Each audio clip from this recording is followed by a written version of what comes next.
Imagine que alguém possui o poder de desligar a água de uma nação inteira, apenas girando uma válvula gigante de aço.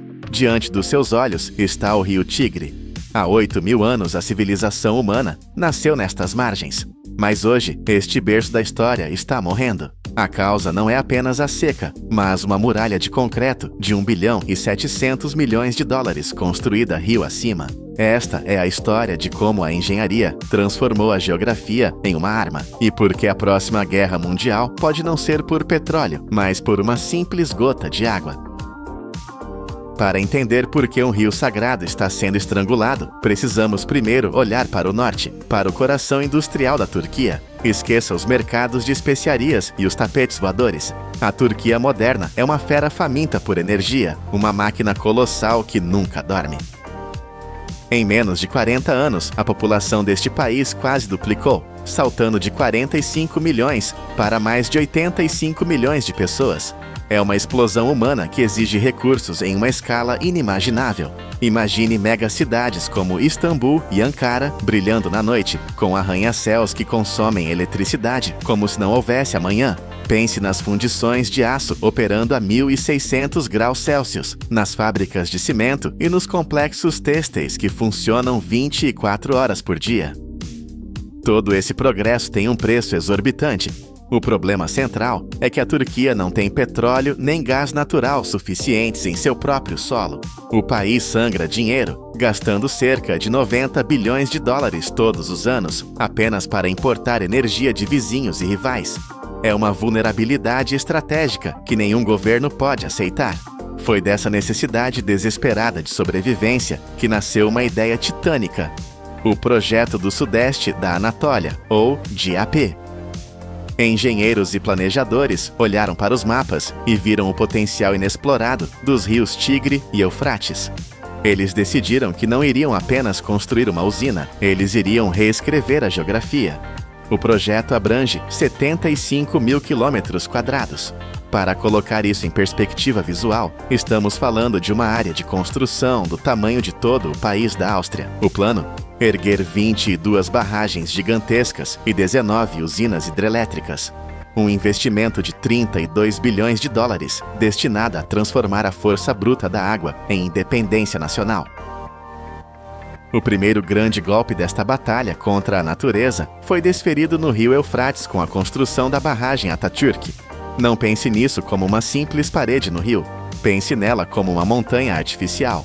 Com 169 metros de altura, ela é capaz de segurar um oceano interior de 49,2 quilômetros cúbicos de água. Quando as turbinas desta besta de concreto começam a girar, elas geram 8.900 gigawatts-hora por ano. Isso é energia suficiente para iluminar um país europeu inteiro, como a Letônia, com sobra. Mas a eletricidade foi apenas a faísca inicial. O verdadeiro milagre e a verdadeira maldição aconteceu no solo. Engenheiros escavaram túneis através de montanhas e construíram canais de irrigação que se estendem por milhares de quilômetros, parecendo veias de concreto em um deserto poeirento. De repente, uma região que vivia à mercê da chuva ganhou o controle total da água.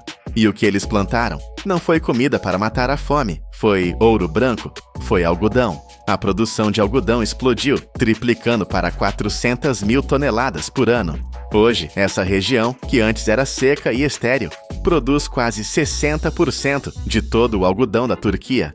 É um triunfo econômico deslumbrante, mas a biologia do algodão é implacável. Esta planta é incrivelmente sedenta. A matemática visual aqui é assustadora. Para produzir apenas um único quilograma de algodão bruto, o suficiente para talvez 3 camisetas, são necessários até 10.000 litros de água. Multiplique isso por milhões de toneladas. O resultado é que o rio, que antes corria livre para o sul, agora é sugado para os campos agrícolas turcos. A água que dava vida ao Iraque agora veste o mundo. E com o sucesso do Eufrates, a Turquia voltou seus olhos para o próximo alvo, o rio Tigre, preparando o palco para o verdadeiro conflito. Foi assim que surgiu Ilisu. Se a barragem Atatürk foi o começo, a barragem de Ilisu é o ultimato. Esta estrutura é o vilão de concreto da nossa história. Com um custo de 1 bilhão e 700 milhões de dólares, ela foi projetada para bloquear o rio Tigre, a última grande artéria que restava, fluindo livremente para o Iraque. A construção desta barragem foi tão controversa que se tornou um escândalo global antes mesmo de o primeiro caminhão de cimento chegar ao local. No início dos anos 2000, governos europeus e bancos internacionais olharam para os planos e ficaram horrorizados. O Reino Unido, a Alemanha, a Suíça e a Áustria, que inicialmente iriam financiar o projeto, retiraram um pacote de crédito de mais de 600 milhões de dólares. O motivo: o desastre ambiental e cultural era evidente demais para ser ignorado. Eles disseram não, mas a Turquia disse: nós faremos mesmo assim. Ankara decidiu financiar a construção com seus próprios bancos, transformando o projeto em uma questão de orgulho e soberania nacional. A construção foi um épico de persistência. O canteiro de obras parecia uma fortaleza sitiada, enfrentando ataques armados e crises de financiamento. Mas em 2018, o monstro estava pronto. A barragem se estende por quase 2 quilômetros de comprimento, 1.829 metros de parede sólida. Seu reservatório foi projetado para engolir 10,2 quilômetros cúbicos de água. A Turquia utiliza um argumento jurídico afiado para justificar isso. Eles se recusam a chamar o Tigre de Rio Internacional. Em vez disso, usam o termo Rio Transfronteiriço. Pode parecer apenas um jogo de palavras, mas a diferença é brutal. Na visão de Ankara, enquanto a água estiver dentro das fronteiras turcas, ela pertence à Turquia, ponto final. É como se eles dissessem: a chuva caiu aqui, então a água é nossa. Quando as comportas de Ilizu se fecharam para encher o reservatório, foi como colocar um torniquete no pescoço do Iraque. O fluxo de água diminuiu e o pesadelo rio abaixo começou. Agora, vamos viajar centenas de quilômetros para o sul, cruzando a fronteira para o Iraque. Aqui, a realidade não é feita de estatísticas de eletricidade ou lucros de exportação. Aqui, a realidade tem gosto de sal e cheiro de morte. O Iraque é um país que vive no fio da navalha. 98% de toda a sua água superficial vem do Tigre e do Eufrates. Não há plano B. Quando a Turquia fecha a torneira, o Iraque seca. Os medidores hidrológicos começaram a mostrar números aterrorizantes. O fluxo do rio caiu para 30% a 40% da média histórica. Imagine abrir a torneira da sua cozinha e ver apenas um fiozinho de água suja saindo. É isso que acontece em escala nacional. Na província de Basra, no extremo sul, a catástrofe atingiu proporções bíblicas. Com o rio fraco demais para empurrar para fora, o mar avançou. A água salgada do Golfo Pérsico invadiu o leito do rio, subindo contra a corrente e envenenando o abastecimento de água doce. A água da torneira em Basra tornou-se um coquetel tóxico de sal, bactérias e poluição concentrada. Não estamos falando de água com gosto ruim. Estamos falando de veneno.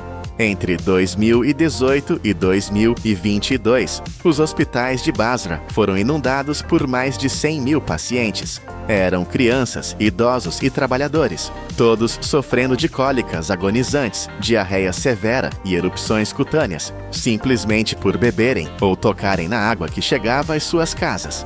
No campo, a situação é de partir o coração.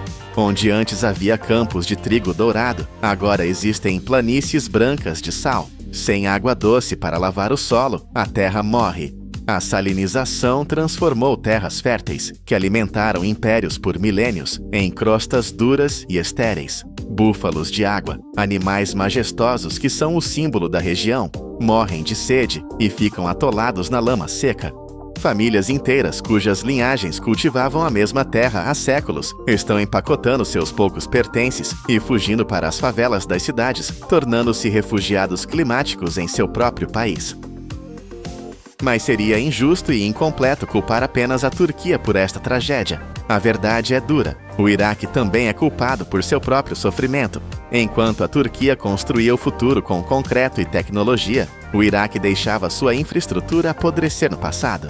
O sistema de irrigação do país é uma relíquia, um museu a céu aberto de ineficiência. A estatística aqui é chocante. Apenas 20% dos canais de irrigação no Iraque são revestidos de concreto. O resto são valas de terra nua, cavadas décadas atrás. Tentar transportar água nesses canais é como tentar carregar água em um balde cheio de furos. A física é implacável. Sob o sol escaldante do deserto, a água infiltra-se na terra seca ou evapora antes mesmo de chegar às plantações. Estudos mostram que o Iraque perde até 60% de sua água dessa maneira. Pense nisso por um segundo. Mais da metade da água que entra no país é desperdiçada, jogada fora por pura falta de manutenção e investimento. Bombas enferrujadas da década de 70 falham constantemente. Comportas quebradas não fecham. É um sistema que sangra recursos. Portanto, o Iraque está sendo esmagado por dois lados: pelo bloqueio calculado da Turquia, a montante, e por sua própria incompetência a jusante. É uma tempestade perfeita de escassez.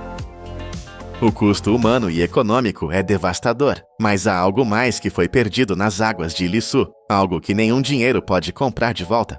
Estamos falando de história. Para criar o gigantesco reservatório da barragem, a Turquia condenou à morte a cidade de Hasankeyf. Este não era um vilarejo qualquer. Era um dos assentamentos humanos mais antigos do planeta, habitado continuamente por mais de 10 mil anos. Imagine caminhar por ruas onde romanos, bizantinos, árabes e otomanos caminharam. Hasankeyf era um livro de história vivo, esculpido na rocha calcária. Cavernas neolíticas, minaretes medievais, túmulos antigos, tudo isso estava lá. Arqueólogos e ativistas imploraram, choraram e protestaram. O mundo assistiu enquanto a cidade era colocada na lista dos patrimônios mais ameaçados da Terra.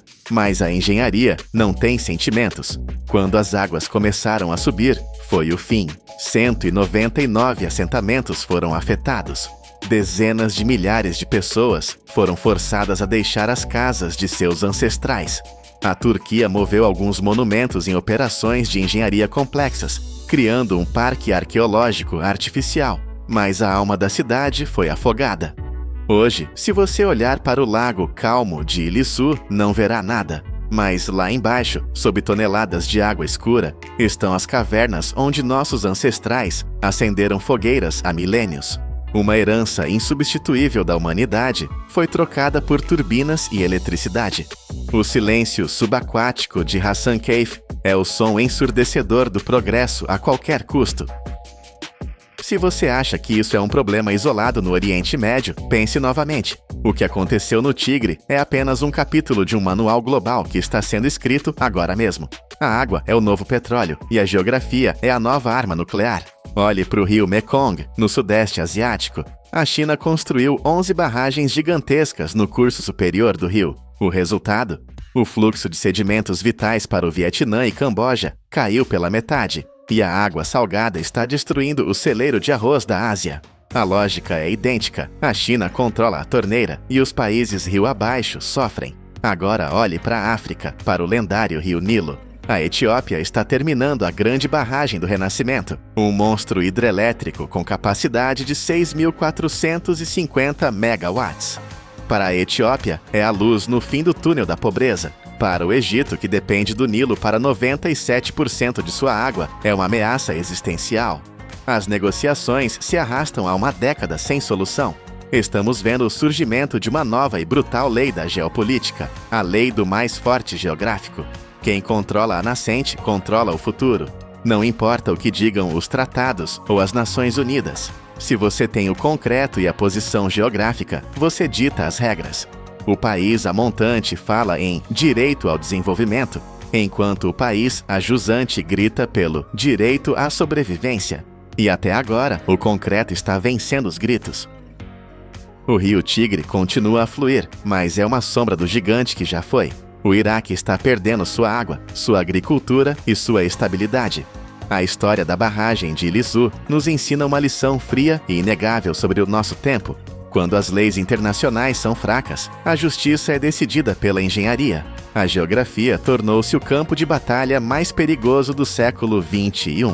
A água, o recurso mais básico para a vida, transformou-se em um privilégio que pode ser concedido ou retirado por quem segura a chave das comportas. A pergunta que fica pairando no ar quente do deserto não é apenas técnica, é moral. Onde termina o direito de uma nação de acender as luzes e onde começa o direito de outra de simplesmente não morrer de sede? Enquanto as turbinas em Iliçu geram bilhões em riqueza, o rio abaixo carrega o peso de um futuro incerto, onde a próxima grande guerra pode começar não com um tiro, mas com o fechamento silencioso de uma barragem. Sob as rodas do seu carro, agora mesmo, existe um segredo enterrado. Cada quilômetro desta estrada esconde os restos mortais de 10.000 pneus. Estamos dirigindo sobre um cemitério de borracha. A humanidade joga fora 1,5 bilhão de pneus por ano, criando oceanos negros tóxicos visíveis do espaço. Mas, aqui nos Estados Unidos, engenheiros transformaram esse desastre em uma armadura para rodovias. Como o lixo mais difícil de destruir se torna uma estrada indestrutível. Bem-vindos ao poder da indústria. Para compreender a escala desta operação, você precisa imaginar um desastre silencioso que se espalha pelo horizonte. Os depósitos de pneus velhos não são apenas pilhas de lixo, são montanhas artificiais que se recusam a morrer. Um pneu abandonado na natureza é quase imortal. Ele não apodrece, não se desfaz, e se pegar fogo, queima com uma fumaça tóxica que pode durar meses. No entanto, onde o mundo vê uma crise ambiental, a indústria moderna vê uma mina de ouro a céu aberto. Eles chamam isso de minério urbano. Dentro de cada carcaça suja e gasta, existe uma mistura valiosa de borracha de alta performance, aço carbono e fibras têxteis resistentes. Mas transformar esse caos em ordem exige uma logística de precisão militar. Caminhões gigantes carregados com montanhas de borracha percorrem rotas calculadas para recolher o material antes que ele se deteriore. A regra é clara: o pneu não pode acumular água. Um pneu molhado é um pesadelo para as máquinas que virão a seguir e um berçário para mosquitos transmissores de doenças. Por isso, a coleta é uma corrida contra o tempo e contra os elementos. Estamos falando de centenas de toneladas de material chegando às fábricas todos os dias. É um fluxo contínuo, um rio de borracha que precisa ser domado. E o primeiro desafio para domar essa fera é quebrar sua espinha dorsal, uma estrutura feita para suportar o peso de caminhões de carga e que agora deve ser destruída pela força bruta. Todo pneu tem um coração de aço. É o anel de talão, um feixe de cabos metálicos grossos e trançados que mantém o pneu preso à roda, mesmo quando um caminhão viaja a 120 km por hora. Esse aço é incrivelmente forte. Se você jogasse um pneu inteiro diretamente em um triturador industrial, esse anel de aço agiria como uma serra, destruindo as lâminas da máquina e causando prejuízos milionários em segundos. Antes de qualquer coisa, o aço precisa sair. E ele não sai por vontade própria. O pneu é colocado em uma máquina extratora brutal. Um gancho hidráulico maciço, operando com a pressão de centenas de atmosferas, penetra na lateral da borracha. Em um movimento lento, mas imparável, o gancho puxa.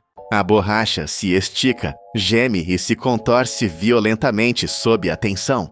É uma luta física entre a máquina e o material, mas a hidráulica sempre vence. Com um estalo surdo, o núcleo de aço é arrancado, expondo as entranhas do pneu. De cada pneu de caminhão, recuperam-se cerca de 2 kg de aço de alta qualidade. Esse metal não vai para o lixo, ele é prensado em blocos densos e enviado para fundições, onde renascerá como novas vigas ou peças de carros. Enquanto isso, a carcaça de borracha, agora flexível e vulnerável, passa por um banho industrial de alta pressão para remover lama e pedras. As lâminas de corte que aguardam adiante são afiadas como navalhas, e uma única pedra poderia cegá-las. Tudo está limpo, tudo está pronto. A verdadeira destruição está prestes a começar. Agora entramos na zona de guerra mecânica. As carcaças de borracha são lançadas na boca de trituradores primários gigantescos. Aqui não se usa velocidade, mas torque, a força de rotação pura. Eixos de liga de aço maciço giram lentamente, mastigando os pneus inteiros como se fossem papel. O som é ensurdecedor, um rugido constante de metal rasgando borracha. O objetivo aqui é reduzir o pneu a pedaços grosseiros, do tamanho de uma mão fechada. Se as máquinas girassem rápido demais, o atrito geraria calor suficiente para derreter a borracha, transformando a máquina em uma massa pegajosa e inútil. O processo precisa ser frio e impiedoso, mas esses pedaços ainda são grandes demais para se tornarem uma estrada.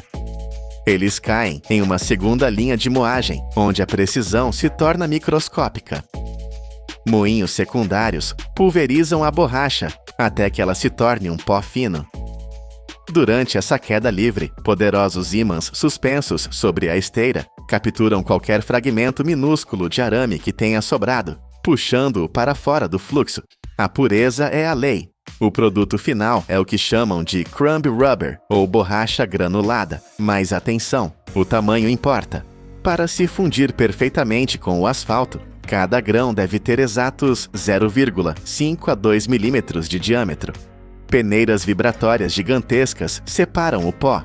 Se um grão for grande demais, ele é rejeitado e enviado de volta ao início para ser triturado novamente. Nada escapa. Do caos de um pneu velho, criamos um pó uniforme, limpo e tecnicamente perfeito. Mas, quimicamente, essa borracha ainda está dormindo. Para se unir à estrada, ela precisa ser acordada pelo fogo. O pó de borracha parece seco, mas em nível microscópico, ele carrega umidade e está fechado. Se jogássemos essa borracha fria no asfalto fervente, a água presa dentro dela explodiria em vapor, criando bolhas e destruindo a estrada de dentro para fora. A borracha precisa ser preparada. Ela entra em um enorme tambor secador rotativo, um túnel de aço que gira constantemente. Lá dentro é um inferno controlado. Ar quente gerado por queimadores industriais a gás natural eleva a temperatura da borracha para entre 93 e 127 graus Celsius. É um equilíbrio perigoso. Se aquecer demais, a borracha queima e perde sua elasticidade. Se aquecer de menos, a umidade permanece. Nas fábricas mais modernas, usa-se calor indireto para que a chama nunca toque o material, protegendo a estrutura química preciosa dos polímeros. À medida que a borracha viaja pelo tambor, a água evapora e a superfície de cada partícula se abre. Ela se torna quimicamente ativa, sedenta para absorver óleos. Ao sair do tambor, a borracha não é mais lixo, é um ingrediente químico reativo, quente e pronto para a fusão. Ela está prestes a mergulhar no tanque de mistura, onde deixará de ser um sólido para se tornar parte de um líquido. Chegamos ao coração da fábrica, onde a engenharia química assume o comando. Em tanques gigantescos, o betume, o líquido negro e espesso que cola as pedras do asfalto, está fervendo a temperaturas entre 160 e 190 graus Celsius. É mais quente que óleo de fritura. A borracha granulada seca é injetada nessa massa fervente. A proporção é sagrada, geralmente cerca de 20% de borracha para 80% de betume. O que acontece a seguir não é apenas uma mistura, é uma reação violenta. Pás de aço resistentes ao calor agitam o tanque, criando um vórtice negro e fumegante. A borracha não derrete simplesmente, ela incha. Como uma esponja seca jogada na água, as partículas de borracha absorvem os óleos leves do betume e duplicam de tamanho. A mistura se torna espessa, viscosa e incrivelmente elástica. Esse processo, chamado de digestão, dura entre 30 e 60 minutos. O resultado é um superligante, uma cola negra que não trinca no inverno congelante e não derrete no verão escaldante. Sensores monitoram a viscosidade a cada segundo. Se ficar grosso demais, não passa nas máquinas. Se ficar líquido demais, não segura a estrada. Quando a luz verde acende, essa lava negra, agora fortificada com a alma de milhares de pneus, está pronta. Ela é bombeada para caminhões térmicos e enviada para a linha de frente. A mistura final sai da fábrica a 149 graus Celsius. A partir de agora, é uma corrida contra o frio. O caminhão basculante corre para a obra com sua caçamba aquecida, pois se o asfalto esfriar dentro dele, ele se transformará em um bloco de rocha de 20 toneladas, impossível de remover. Na estrada, a tecnologia atinge seu ápice. As pavimentadoras modernas, máquinas colossais como as da marca Vögele, aguardam. O caminhão acopla na frente da máquina e despeja a carga fumegante. A pavimentadora não apenas espalha o material, ela o imprime na estrada. Um sistema de parafusos sem fim distribui a massa negra uniformemente, mas o segredo está na traseira, na chamada mesa compactadora. Esta unidade vibra com uma força tremenda, socando o asfalto contra o solo. Ela atinge até 92% da compactação necessária antes mesmo de um rolo compressor passar por cima. Isso é revolucionário. Antigamente precisávamos de exércitos de rolos compressores. Hoje, a máquina faz quase tudo sozinha, garantindo uma superfície lisa como vidro. Além disso, a máquina pulveriza uma cola especial e aplica o asfalto ao mesmo tempo, fundindo a nova camada com a velha, como se fossem uma peça única. O resultado? Uma estrada que absorve o som. O asfalto de borracha reduz o ruído do tráfego em até 6 decibéis. Pode parecer pouco, mas para o ouvido humano é uma diferença brutal. É o som do silêncio industrial. A estrada está fisicamente pronta, uma fita negra perfeita, estendendo-se até o horizonte. Mas uma estrada negra à noite é uma armadilha mortal. Ela precisa de luz e proteção. Entra em cena a equipe de acabamento. Robôs de pintura guiados por laser aplicam as faixas brancas e amarelas. Mas isso não é tinta comum, é termoplástico derretido a 200 graus Celsius. Ele queima e se funde com o asfalto, tornando-se parte dele. E aqui está o toque de gênio. Imediatamente após a pintura, injetores automáticos disparam milhões de microesferas de vidro sobre as linhas frescas. Essas esferas atuam como lentes minúsculas.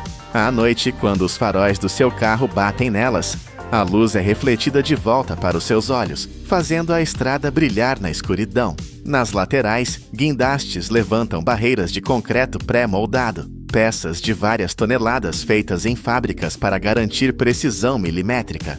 Elas são encaixadas como peças de um quebra-cabeça gigante, projetadas para desviar caminhões desgovernados e salvar vidas. Finalmente, uma equipe de engenheiros percorre a pista com scanners a laser, verificando a suavidade da superfície.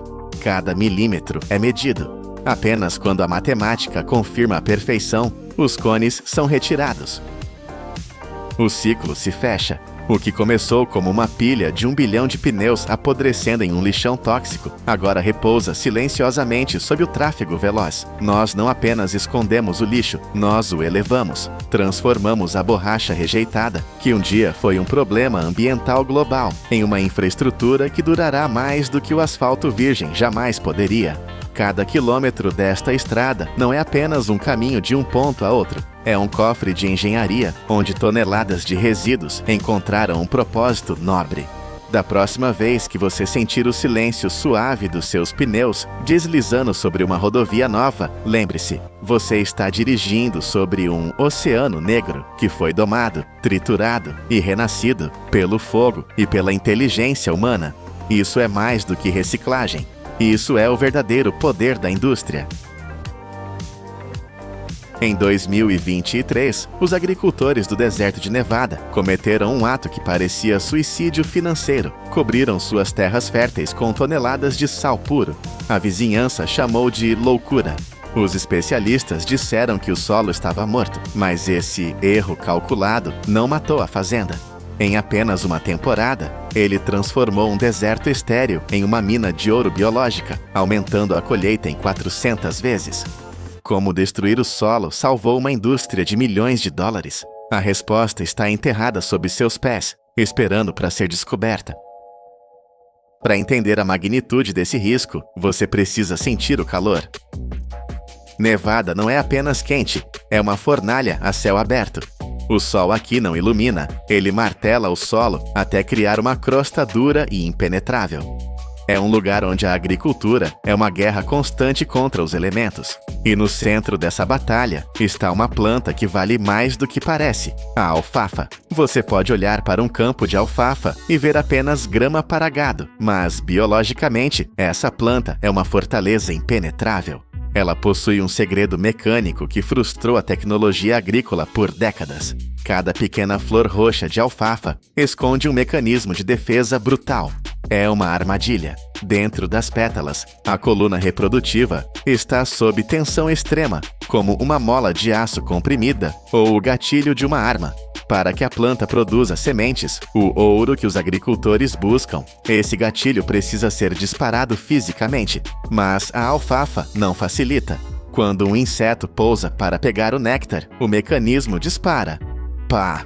A coluna bate no inseto com uma força violenta e surpreendente. Para uma abelha comum, a abelha do mel que todos conhecemos, esse golpe é aterrorizante. Imagine levar um soco no rosto toda vez que você tenta comer. As abelhas comuns, inteligentes como são, aprendem a trapacear. Elas roubam o néctar pela lateral da flor, evitando o gatilho. O resultado? O campo fica roxo e lindo, mas completamente estéril. Sem o disparo, não há semente. Sem semente, não há lucro. Até 2023, a situação era crítica. Os rendimentos estavam escorrendo pelos dedos como areia seca. As fazendas estavam sangrando dinheiro, gastando fortunas em água e fertilizantes para plantas que se recusavam a se reproduzir. A terra estava ficando mais salgada. Os custos de produção subiam a níveis insuportáveis. E as soluções modernas falhavam uma após a outra. Parecia o fim da linha. A tecnologia humana, com todos os seus tratores e química, havia perdido para uma pequena flor teimosa. O desespero exige medidas desesperadas, ou talvez apenas um olhar para o passado. A solução para esse impasse de milhões de dólares não veio de um laboratório futurista, mas de uma sala de arquivo empoeirada em uma universidade. A doutora Clara Martinez, revirando papéis esquecidos da década de 1970, encontrou um desenho. Era o projeto de um engenheiro esquecido pela história moderna. O nome desse engenheiro era Nomiya Melanderi, conhecida como a abelha alcalina. Esta não é a abelha dos desenhos animados. Ela não vive em colmeias, não faz mel para nós e não tem rainha. Ela é uma operária solitária do subsolo, mas os registros antigos mostravam algo inacreditável. Ela era a chave mestra perfeita para a fechadura da alfafa. A evolução a desenhou com o peso exato e a coragem necessária para acionar o gatilho da flor. Quando a flor batia nela, a abelha alcalina não fugia. Ela aceitava o golpe, pegava o pólen e ia para a próxima. Ela era a máquina que a indústria precisava, mas havia um problema catastrófico.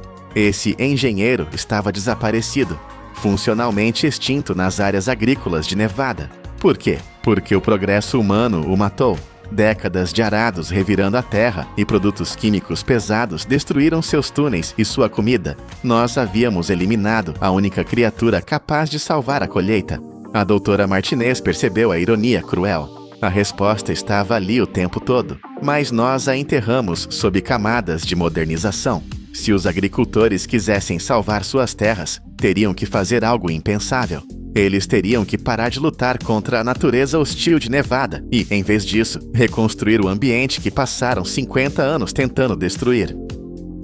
Foi assim que nasceu o projeto mais contraditório da agricultura moderna. Para trazer a abelha de volta, os fazendeiros precisavam construir uma casa para ela, e essa casa é feita de sal. O plano exigia transformar zonas de terra produtiva em desertos artificiais de sal branco.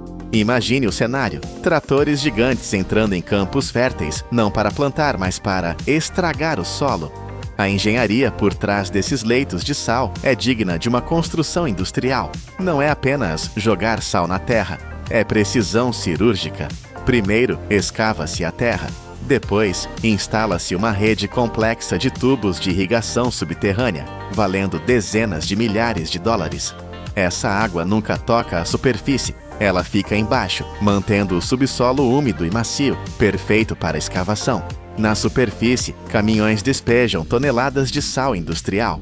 Niveladoras a laser passam para garantir que o chão fique plano como uma mesa de bilhar. O objetivo? Criar uma crosta dura e salgada. O sal aqui não é veneno, é tecnologia. Ele puxa a umidade de baixo, sela a superfície e cria um controle térmico perfeito. Para qualquer um que passasse na estrada, parecia uma loucura.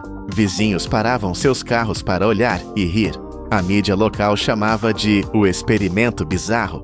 Agricultores estavam gastando fortunas para criar uma zona morta, branca e brilhante, no meio de suas fazendas verdes. Parecia o oposto do progresso, mas era a única aposta que restava. O palco estava montado, brilhando sob o sol impiedoso, esperando pelos seus habitantes. O dia da liberação foi o momento da verdade. Caminhões especializados chegaram ao local carregando caixotes pesados. Mas eles não traziam equipamentos eletrônicos ou sementes geneticamente modificadas. Eles traziam terra, blocos de solo contendo milhões de larvas adormecidas da abelha alcalina. A cena foi anticlimática para os céticos, mas aterrorizante para os investidores. Os trabalhadores simplesmente despejaram a carga sobre o sal, sem colmeias de madeira, sem redes de proteção, sem apicultores com roupas especiais. Apenas milhões de insetos jogados no chão quente e salgado do deserto. A internet explodiu. Vídeos do despejo viralizaram com comentários zombando da estupidez dos fazendeiros. Eles vão morrer em 2 dias, diziam os especialistas de sofá. O calor vai cozinhá-las. E nos primeiros dias, silêncio. Nada acontecia. A superfície branca permanecia imóvel. O dinheiro parecia ter evaporado. A tensão nas fazendas era palpável. Se isso falhasse, não seria apenas um prejuízo financeiro, seria uma humilhação pública. Jornais publicavam manchetes sobre o fracasso iminente. Nevada parecia ter perdido o juízo. Mas o que ninguém conseguia ver, o que as câmeras não podiam captar, era a revolução acontecendo centímetros abaixo das botas dos críticos. Enquanto o mundo ria, o exército subterrâneo estava acordando. Abaixo daquela crosta de sal hostil, uma das maiores obras de engenharia biológica do planeta estava em andamento. As abelhas alcalinas não cavam buracos, elas constroem cidades. No escuro e na umidade perfeita controlada pelo sistema de irrigação, elas começaram a trabalhar. Cada fêmea é uma mineradora de elite. Elas escavam túneis verticais perfeitamente redondos, descendo até 50 centímetros na terra. A precisão é matemática. Elas usam a umidade do solo para cimentar as paredes dos túneis, criando tubos lisos e resistentes que não desmoronam. E aquela crosta de sal na superfície que todos criticavam, ela se tornou o escudo perfeito. Ela reflete o calor excessivo e é dura demais para predadores como formigas e besouros penetrarem. O sal era a muralha do castelo. A densidade populacional desafia a lógica urbana. Em um único metro quadrado de solo salgado, milhares de ninhos operam lado a lado. É uma metrópole invisível de alta densidade. Dentro de cada túnel, câmaras de cria são construídas e revestidas com uma secreção natural à prova d'água, protegendo o pólen e os ovos como cofres bancários. Dia após dia, a cidade crescia. Onde os humanos viam apenas terra branca e morta, a vida estava fervilhando em uma escala massiva. A infraestrutura humana, os canos, o sal, o nivelamento, foi apenas a fundação. As abelhas eram as arquitetas finais. E quando a construção terminou, a cidade abriu seus portões. A mudança não foi lenta, foi uma explosão. Semanas após a liberação, os campos de alfafa ao redor dos leitos de sal começaram a vibrar.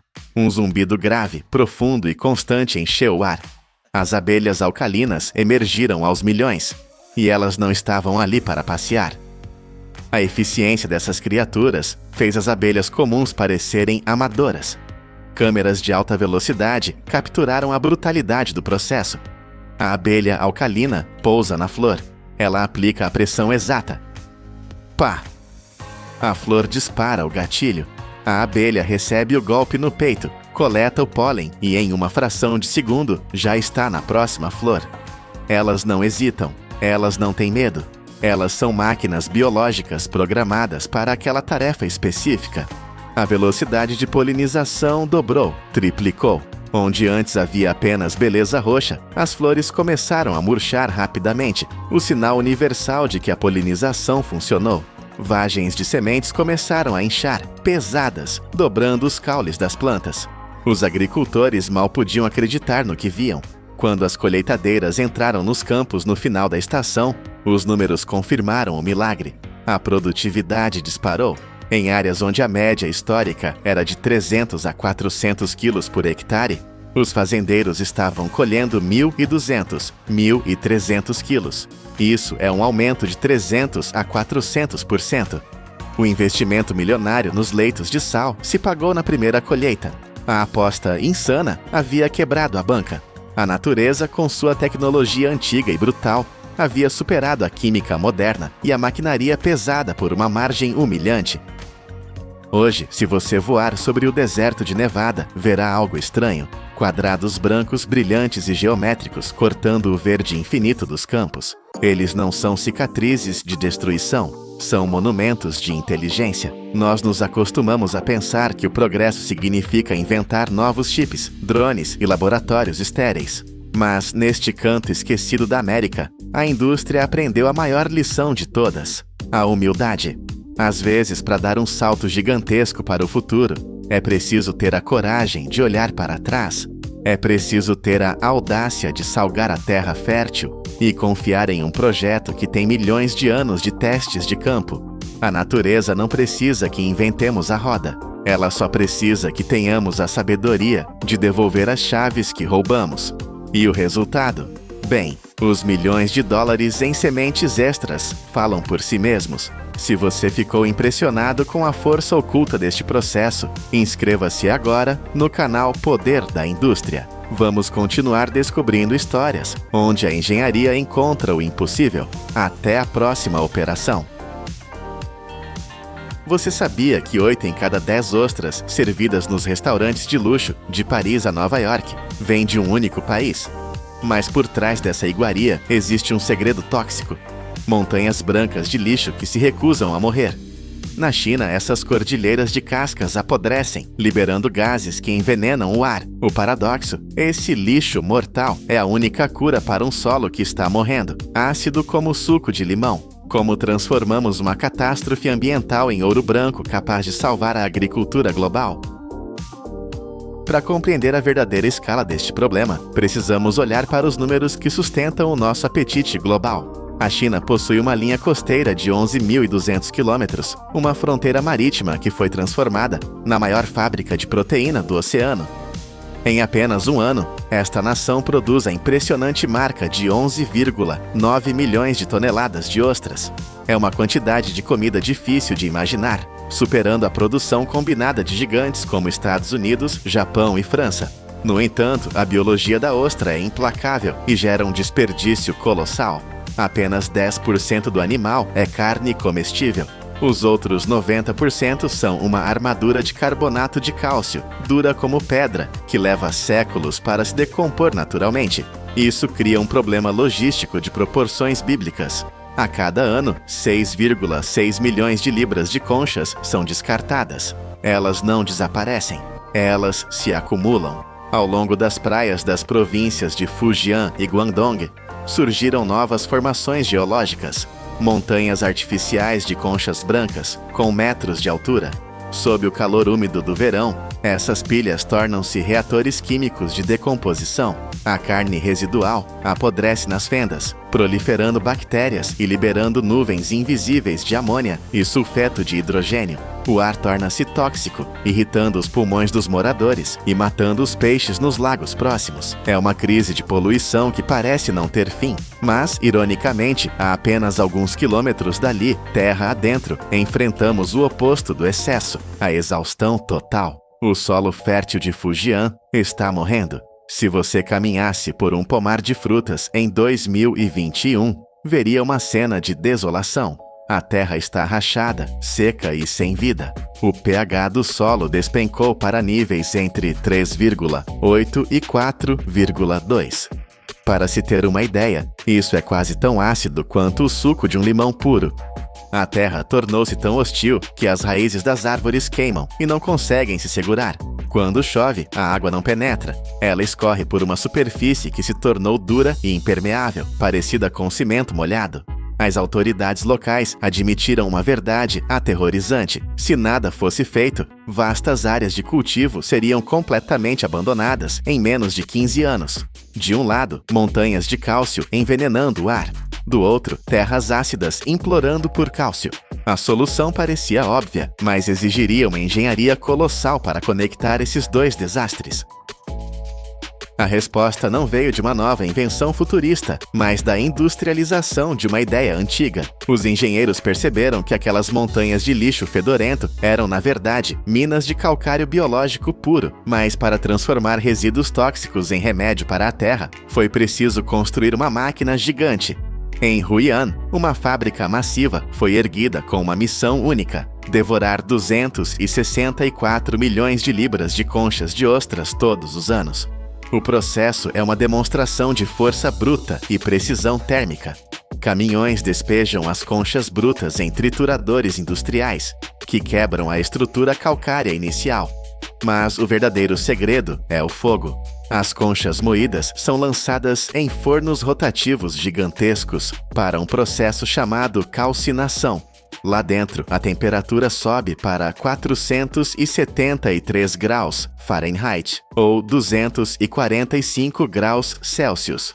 Durante 30 minutos, as conchas são assadas nesse inferno controlado.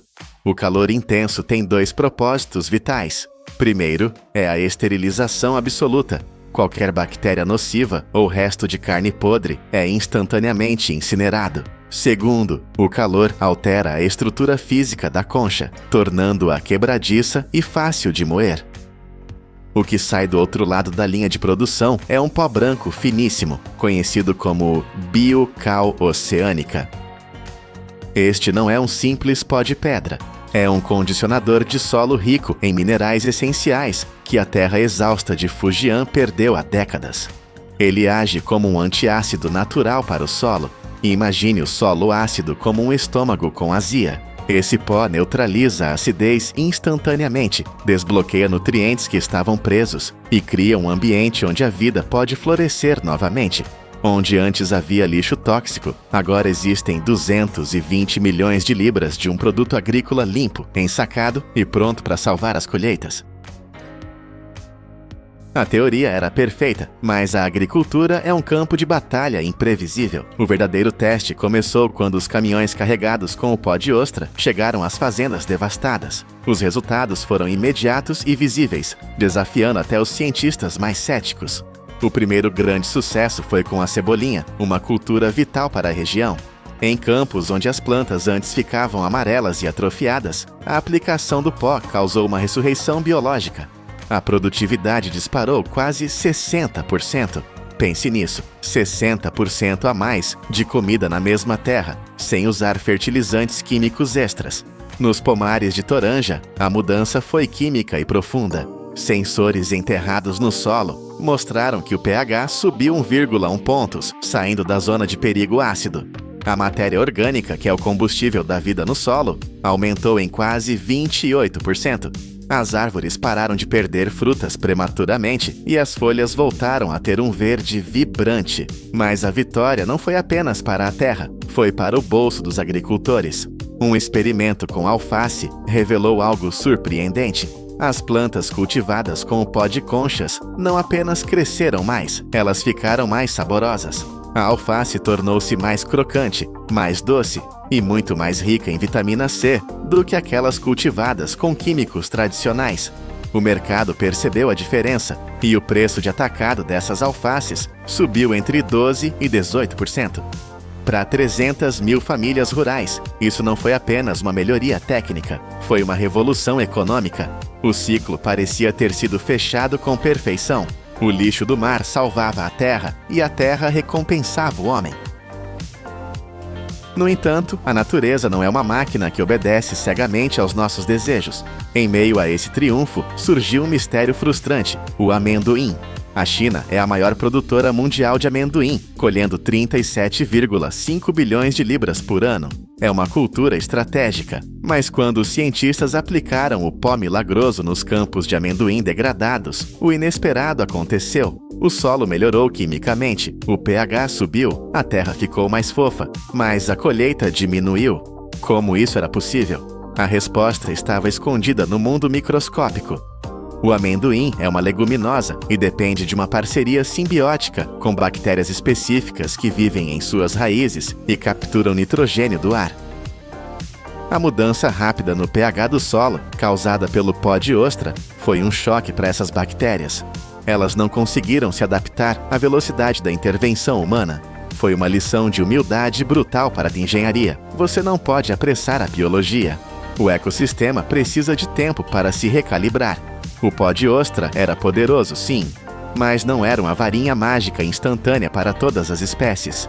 Enquanto os cientistas aprendiam a ter paciência na Terra, outra equipe voltava seus olhos para onde tudo começou, o oceano.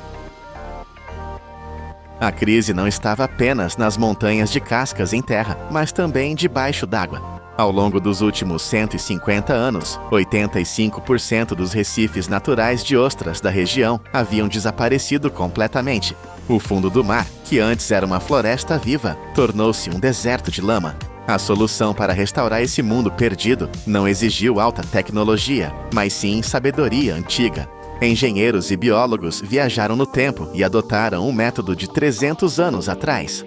Nada de concreto, nada de estruturas metálicas complexas. Eles usaram simples estacas de bambu e madeira, cravadas manualmente nos lodaçais da costa. O objetivo era criar uma base sólida para que as larvas de ostras que flutuam na água tivessem onde se agarrar. Sem máquinas pesadas, apenas madeira e a força das marés. O resultado foi uma explosão de vida que deixou os especialistas atônitos. Em poucos meses, as estacas estavam cobertas de novas ostras. A biomassa na área aumentou 10 vezes. Mas o verdadeiro poder desses recifes não é apenas servir de casa para os moluscos, é a limpeza. Uma única ostra adulta é uma máquina biológica de filtragem capaz de processar 8 galões de água por hora. Multiplique isso por milhões em um recife e você tem uma estação de tratamento de água mais eficiente que qualquer fábrica humana. A água turva ficou cristalina. A luz do sol voltou a tocar o fundo do mar. E com a água limpa, criaturas antigas retornaram. Os caranguejos ferradura, fósseis vivos de 400 milhões de anos, voltaram a colocar seus ovos nessas águas seguras. O ciclo estava completo. O que tiramos do mar foi devolvido, restaurando o equilíbrio. A jornada da humilde casca de ostra não parou na fazenda ou no Recife. Ela invadiu o mundo da alta tecnologia, provando ser um dos materiais mais versáteis do século XXI. Nos laboratórios mais avançados do Japão e da Coreia, as conchas estão sendo moídas em escalas microscópicas para criar tintas inteligentes. Testes mostraram que tintas misturadas com 20 a 30% de pó de ostra possuem um poder antibacteriano natural devastador, matando 99% das bactérias Staphylococcus aureus em apenas 24 horas. Imagine hospitais pintados com um material que se esteriliza sozinho. No tratamento de águas industriais, o pó de ostra provou ser um filtro voraz. Ele consegue absorver 95% do chumbo e 87% do arsênico presentes em águas contaminadas. E faz isso custando 60% menos que o carvão ativado tradicional. A inovação chegou até o plástico, o grande vilão moderno.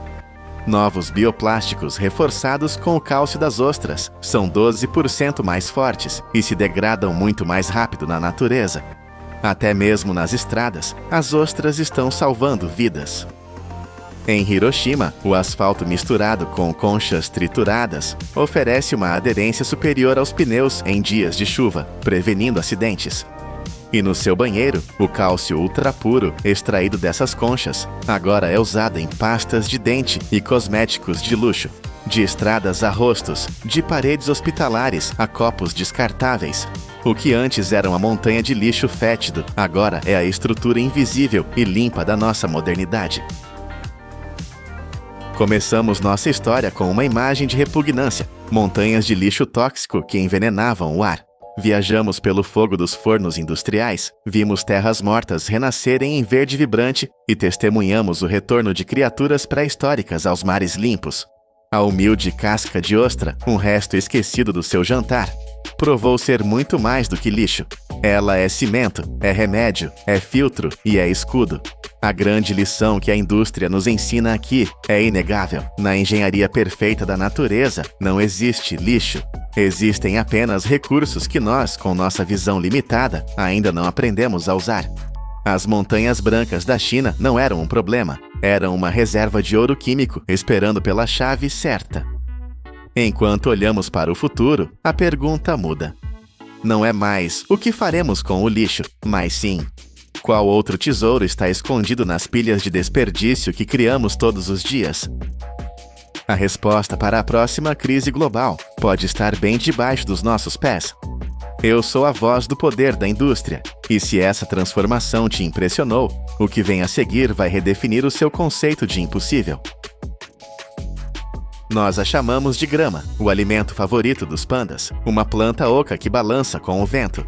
Mas se você esmagar essa mesma planta com uma pressão de 120 toneladas, ela se transforma em um monólito mais duro que o carvalho e capaz de substituir o aço. O bambu cresce 30 centímetros por dia, mas a indústria aprendeu a travá-lo no tempo. Como transformamos 200 milhões de toneladas de tubos verdes em uma fábrica de aço verde que movimenta bilhões de dólares?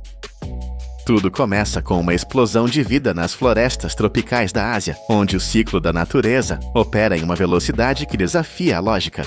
Enquanto uma árvore de madeira nobre leva décadas, 30 ou 40 anos, para atingir o tamanho de corte, o bambu completa sua jornada em apenas 3 anos. É uma corrida biológica frenética. Imagine estar no meio dessa floresta. Você quase pode ouvir a planta crescendo, esticando-se em direção ao sol, a uma taxa de 30 centímetros a cada 24 horas. Mas colher essa abundância não é um passeio no parque, é uma operação logística de escala militar. Estamos falando de remover anualmente 200 milhões de toneladas de hastes, que se erguem a alturas de 6 a 10 vezes maiores que um ser humano. A colheita é uma batalha entre a eficiência mecânica e a sabedoria agrícola. Nas grandes plantações industriais, o som ensurdecedor das motosserras domina o ar, cortando as hastes horizontalmente para a máxima velocidade. Mas essa brutalidade tem um preço. O corte reto permite que a água da chuva se acumule no toco, apodrecendo a raiz e matando a planta para sempre. É por isso que nas encostas mais valiosas, a tecnologia recua para dar lugar à habilidade humana. Trabalhadores experientes com movimentos rápidos e precisos usam facões afiados para golpear a base do bambu em um ângulo inclinado perfeito. Não é apenas estilo, é engenharia de sobrevivência. Esse ângulo faz a água escorrer, protegendo a raiz subterrânea e permitindo que a floresta se regenere sozinha em apenas 6 a 12 meses. No entanto, essa fábrica natural exige combustível. O bambu é um devorador voraz de nutrientes. Ele suga a vida do solo para crescer tão rápido. Após 5 ou 10 anos de colheitas intensivas, a matéria orgânica da terra pode cair em até 40%. É um lembrete de que mesmo o recurso mais renovável do mundo tem seus limites físicos. As montanhas de hastes cortadas são empilhadas manualmente ou por pequenos guindastes, carregadas em caminhões que gemem sob o peso da carga verde, correndo para as fábricas antes que a biologia comece a degradar o material. Assim que chegam à zona de processamento, o caos orgânico deve ser transformado em ordem industrial. A primeira etapa é a seleção impiedosa. Sensores e olhos treinados separam os gigantes. Os colmos mais grossos e sólidos são destinados a suportar o peso de edifícios, enquanto os mais finos e elegantes seguirão para nossas cozinhas. O som ambiente muda do farfalhar das folhas para o grito agudo de serras circulares automáticas. Essas máquinas, verdadeiras bestas de aço, processam milhares de hastes por hora. Elas fatiam o bambu em seções padronizadas de 1 a 2 metros, com uma precisão que deixa bordas limpas e desperdício quase zero. Mas há um problema estrutural. O bambu é bloqueado por dentro. Para torná-lo útil, máquinas de perfuração de alta velocidade avançam como torpedos através do centro de cada tubo, destruindo as paredes internas, os nós, e criando um cilindro perfeitamente oco e liso. Agora enfrentamos o inimigo invisível, o açúcar. O bambu é rico em amido, um banquete doce para insetos e mofo. Se deixássemos o material como está, ele apodreceria em poucos meses. A solução é um purgatório químico e térmico. As seções de bambu são mergulhadas em tanques titânicos de água fervente ou câmaras de vapor pressurizado. Ali, elas cozinham por 6 a 12 horas consecutivas. Muitas vezes, adicionam-se soluções alcalinas suaves, como peróxido de hidrogênio, para branquear e esterilizar profundamente as fibras. Esse processo mata qualquer organismo vivo e dissolve o amido. É essa fervura que concede ao bambu sua imortalidade industrial, estendendo sua vida útil de meses para mais de 15 anos, permitindo que ele enfrente chuva, sol e tempo sem se desfazer. Com o material agora estéril e durável, começa a transformação geométrica. O objetivo é fazer o impossível: transformar um tubo redondo em uma placa plana. O bambu é dividido em tiras longas e finas, que passam por plainas de precisão que removem a casca verde e a pele interna, deixando apenas a carne dourada da madeira. Essas tiras são então banhadas em adesivos biológicos modernos, livres de toxinas como o formaldeído, preparando-se para a união. O que acontece a seguir é uma demonstração de força bruta. As tiras são organizadas e enviadas para prensas hidráulicas gigantescas. Imagine o peso de uma locomotiva concentrada em uma única mesa. A máquina aplica uma pressão esmagadora, de 80 a 120 toneladas, combinada com o calor intenso. Sob essa força, as tiras individuais deixam de existir. Elas se fundem, os espaços vazios desaparecem e a cola penetra em cada poro microscópico. Quando a prensa se abre, não vemos mais plantas, mas painéis sólidos e pesados.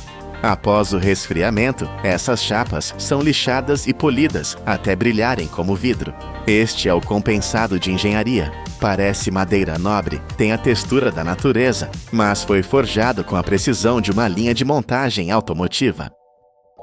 Mas para sustentar o mundo moderno, às vezes precisamos de algo mais forte que a madeira. Precisamos de algo que compita com o concreto e o aço. Bem-vindos ao nascimento do Strand Woven Bamboo, ou bambu trançado de alta densidade, o verdadeiro titã desta indústria. Aqui, o processo é violento. Em vez de cortar tiras organizadas, trituradores industriais esmagam o bambu, reduzindo a planta a feixes de fibras longas e ásperas. A estrutura original é completamente aniquilada para que possamos construir uma melhor. Essas fibras soltas, agora parecendo uma massa de fios desordenados, são mergulhadas em resinas de alta resistência e secas até o ponto exato de umidade. A mágica acontece na prensagem. As fibras são dispostas em camadas, cruzadas em direções diferentes para criar uma malha inquebrável e enviadas para prensas ainda mais poderosas que as anteriores. O calor sobe, a pressão atinge níveis estratosféricos e a mistura de fibra e resina se torna um bloco único. O resultado é um material com uma densidade tão alta que afunda na água. Ele é 25% mais duro que o carvalho, ou a teca, as madeiras mais nobres do mundo. É uma rocha orgânica, imune a rachaduras, cupins e umidade. Este superbloco custa caro, chegando a $2.000 por metro cúbico, mas é o preço da eternidade. Ele é usado em vigas de arquitetura pesada e pisos de alto tráfego, provando que a grama pode ser a base das nossas cidades. Enquanto prensas colossais criam vigas em outra ala da fábrica, a batalha é travada no campo da precisão milimétrica. O bambu prova sua versatilidade ao ser moldado em objetos que tocam nossos lábios todos os dias. Placas sólidas daquele bambu prensado são alimentadas em máquinas de corte a laser de alta velocidade. Feixes de luz invisível queimam o material com precisão de microns, recortando centenas de colheres e garfos de uma única chapa em segundos. Não há serragem, apenas fumaça e a forma perfeita emergindo da madeira. Mas a engenharia atinge seu auge na produção de escovas de dente. Máquinas de controle numérico computadorizado, ou CNC, pegam pequenos blocos de bambu e os esculpem em cabos ergonômicos, cheios de curvas complexas, como se fossem feitos de plástico moldado. A etapa mais delicada é a inserção das cerdas. Brocas mais finas que uma agulha perfuram a cabeça da escova, criando furos minúsculos onde pinos de aço inoxidável ancoram as cerdas. Uma única linha de produção cospe 3.000 escovas por dia. Parece muito, mas é um grão de areia no deserto. O mundo descarta 3,5 bilhões de escovas de plástico por ano. O bambu está tentando lutar contra essa montanha de lixo, oferecendo uma alternativa que a Terra pode digerir, mas a escala do nosso consumo de plástico é o verdadeiro monstro a ser vencido. Às vezes, a tecnologia mais avançada é aquela que respeita o design original da natureza. Para fazer canudos, não precisamos esmagar ou colar nada. Precisamos apenas aperfeiçoar o tubo que a natureza nos deu. Mas não se engane, a simplicidade exige perfeição. De milhões de hastes, apenas as mais jovens, retas e com diâmetro entre 1 e 2 centímetros são selecionadas. O resto é descartado. A transformação de um caule selvagem em um utensílio seguro é obsessiva. Máquinas equipadas com escovas rotativas longas e finas penetram no interior de cada canudo, lixando as paredes internas a velocidades vertiginosas. Isso é crucial. Qualquer farpa interna poderia ser perigosa. O canudo deve ser tão liso por dentro quanto por fora. Após serem cozidos para esterilização e secos até atingirem 10% de umidade, lasers de alta definição gravam marcas e logotipos diretamente na casca, sem usar uma gota de tinta tóxica. É um produto elegante, reutilizável e totalmente natural. Mas a dura realidade do mercado é que os canudos de bambu natural representam apenas 3 a 5% das vendas globais. Eles perdem a guerra de preços para o plástico e até para as versões de papel, mostrando que ser o melhor nem sempre significa ser o mais popular. Em uma indústria que movimenta milhões de toneladas, o corte, o lixamento e a perfuração geram uma tempestade de poeira e sobras. O que fazemos com as montanhas de serragem? Em uma fábrica moderna, o conceito de lixo não existe. Sistemas de exaustão gigantescos sugam cada partícula de pó do ar, como pulmões mecânicos limpando o ambiente. Esse pó é coletado, seco e moído novamente até se tornar uma farinha ultra fina, com partículas medindo entre 80 e 120 microns. Isso é mais fino que o pó de café. Essa farinha de bambu torna-se a base para a alquimia moderna, os biocompósitos. Em misturadores industriais, o pó é combinado com amido de milho, minerais e adesivos biológicos secretos. A mistura resulta em uma massa que pode ser injetada em moldes, comportando-se exatamente como o plástico, mas feita de plantas. É a promessa final de um ciclo fechado, onde até a poeira da produção se torna um novo produto. No entanto, a ciência ainda batalha com a segurança. Reguladores na Europa estão de olho nesses compósitos, preocupados com a migração de químicos sob calor. É um lembrete de que inovar com materiais naturais é um caminho cheio de obstáculos técnicos e burocráticos. Ao olharmos para o produto final, seja um piso indestrutível ou uma simples escova de dentes, é difícil acreditar que tudo começou com um broto verde rompendo o solo da floresta. Nós pegamos uma grama que cresce 30 centímetros por dia, uma planta oca e frágil, e através da pressão de 120 toneladas e do calor infernal, forjamos a fábrica de aço verde. O bambu provou que pode ser mais forte que o carvalho, mais flexível que o concreto e mais sustentável que o plástico. A engenharia humana domou a natureza sem destruí-la. Mas a revolução tem um custo. Enquanto o plástico for barato e fácil, o bambu continuará sendo uma escolha consciente, um luxo necessário. A tecnologia está pronta, as máquinas estão aquecidas e as florestas estão crescendo. A única peça que falta nessa engrenagem gigante para mudar o mundo é a nossa decisão de pagar o preço pelo futuro. Você sabia que a humanidade produz mais de 300 mil toneladas de corned beef todos os anos?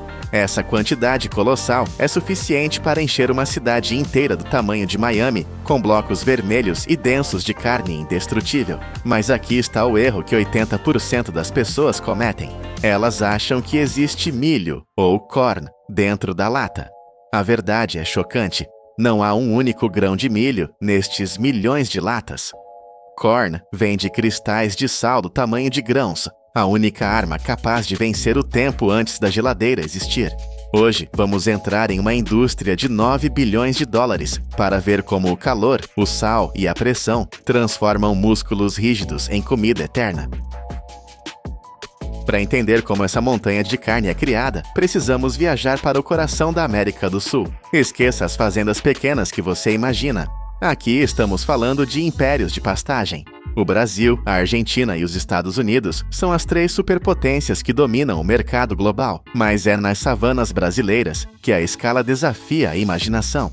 Imagine pastos que se estendem por milhares de quilômetros, uma paisagem vasta e aberta sob um sol implacável. A maioria dos animais não sobreviveria a esse calor tropical, mas aqui reina o zebu. Este gado não é apenas um animal, é uma máquina biológica aperfeiçoada pela evolução. Eles possuem glândulas de suor enormes e uma pele espessa projetada para dissipar o calor que mataria outras raças. Enquanto o mundo se preocupa com rações caras à base de grãos, o zebu faz um milagre econômico. Ele ganha quase 1 quilograma de peso por dia, comendo apenas capim grosseiro. É uma conversão direta de energia solar e grama em músculo maciço. Eles nascem diretamente no pasto, amamentam e crescem sem luxos. Quando atingem 18 meses, entram na fase de aceleração industrial.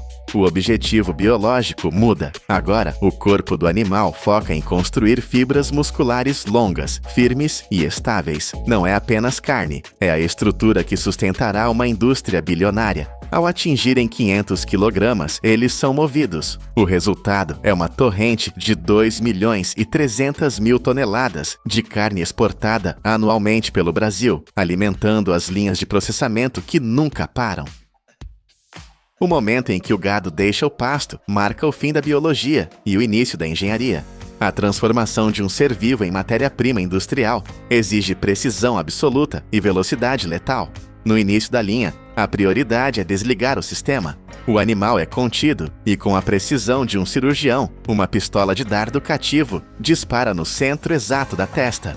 Não há barulho de pólvora, apenas o som seco da mecânica. O disparo interrompe a atividade nervosa instantaneamente. O animal perde a consciência antes de sentir dor.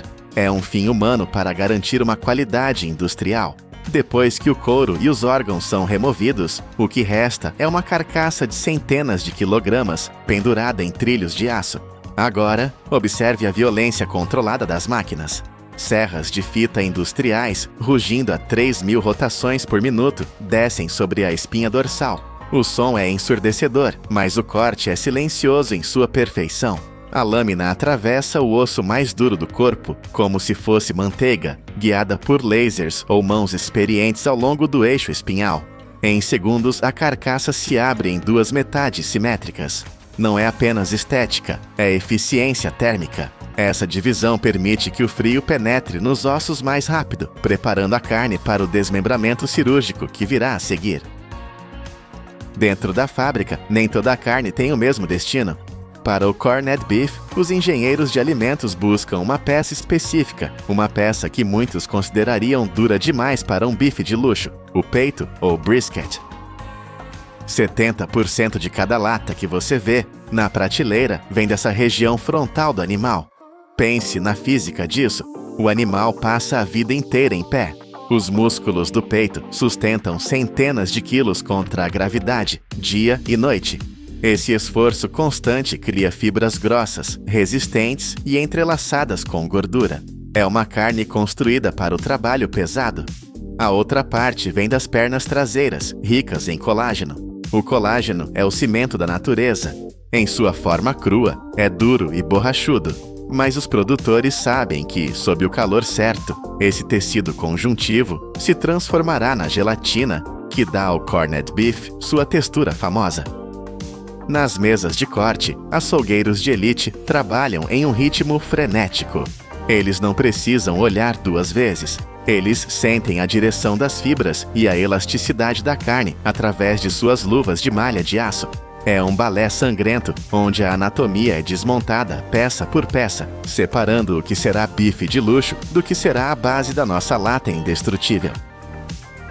Agora, a carne entra na fase que lhe dá o nome.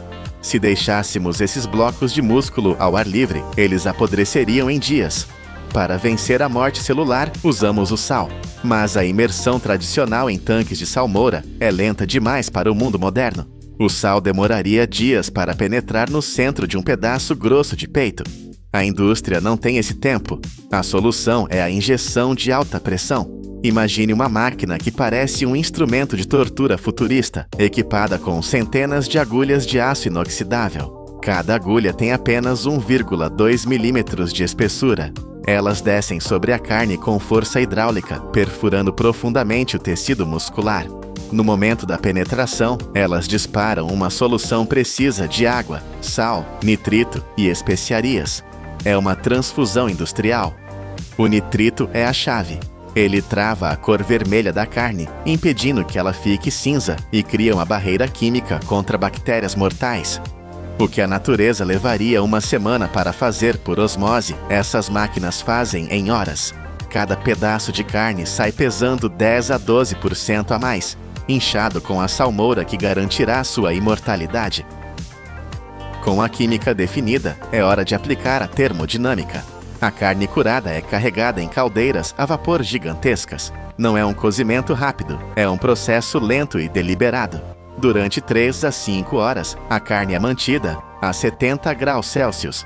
Esta temperatura não é aleatória, é o ponto exato de ruptura.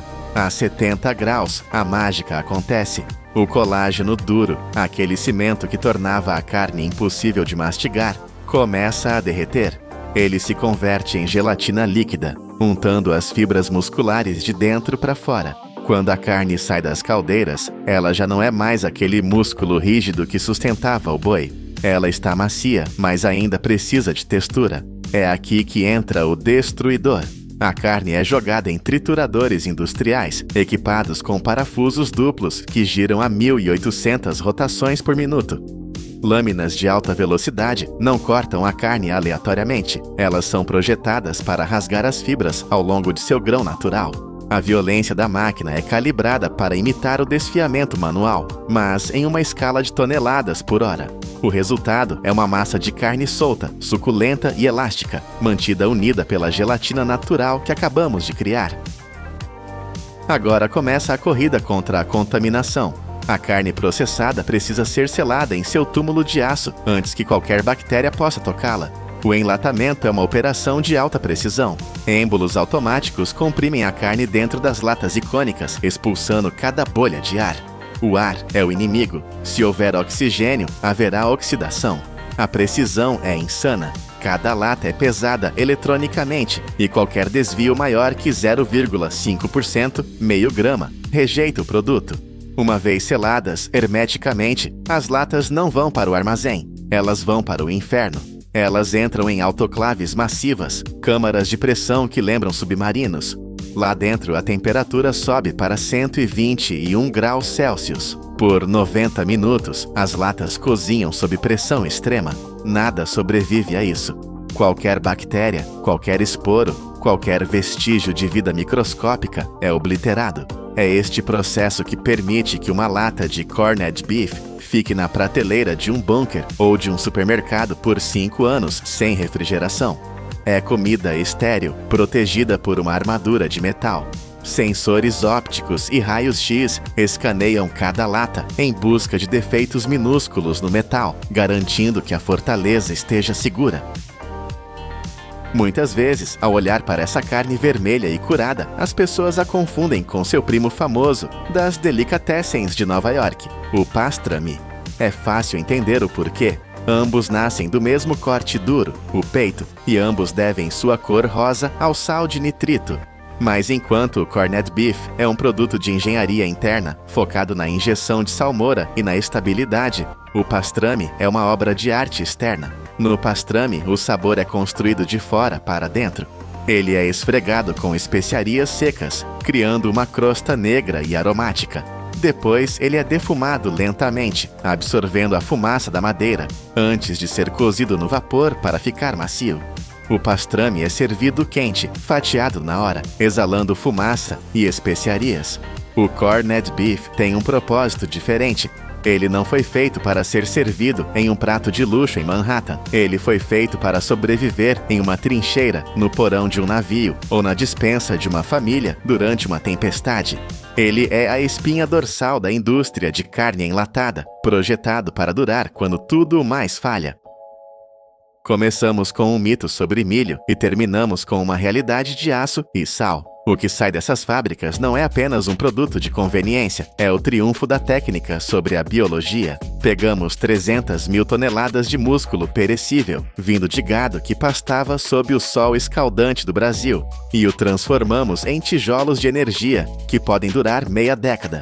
Da próxima vez que você puxar o anel de metal e ouvir o som do vácuo sendo quebrado, lembre-se do que foi necessário para colocar aquela carne ali. Quilômetros de pasto, serras de 3.000 rotações, agulhas de precisão e o calor de 120 graus. É mais do que comida.